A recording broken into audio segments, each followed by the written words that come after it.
be really careful.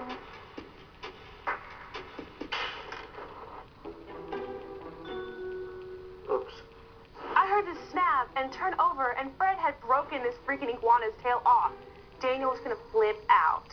Oh my God. Oops. It's alright, we'll super glue it back. Alright, see if it'll fit on. Fred! It's fine.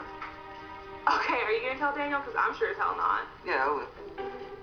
I didn't mean to. Put the tail on there.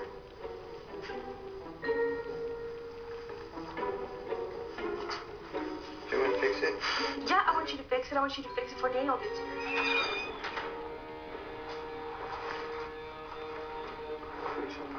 Well, does it fit?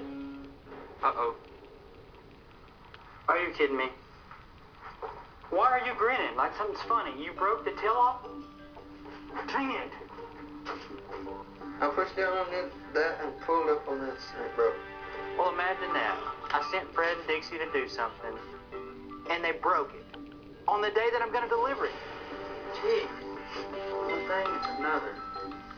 I'm going to tell you how to fix it. Clean this excess meat up really good. Put a steel rod in here, about 3 inches. Push it together. We'll epoxy it. There's not really any time to panic over the situation. We just got to fix it. Daniel took the tail incident better than I expected. He came up with a quick plan, and that's what makes him such a great taxidermist. I just hope Frank can get it back into shape.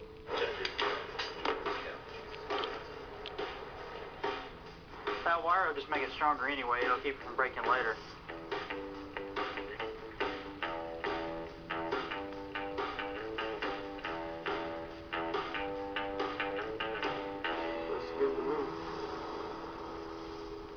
Now, we've got a steel rod running through its tail, and it's stronger than it ever was before. We made the most out of a bad situation.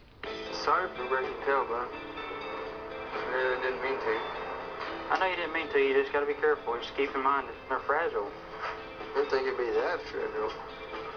Fred got really lucky on this one, but I need to hurry up and deliver Iggy before any more accidents happen. I just hope Gentry does not notice this broken tail.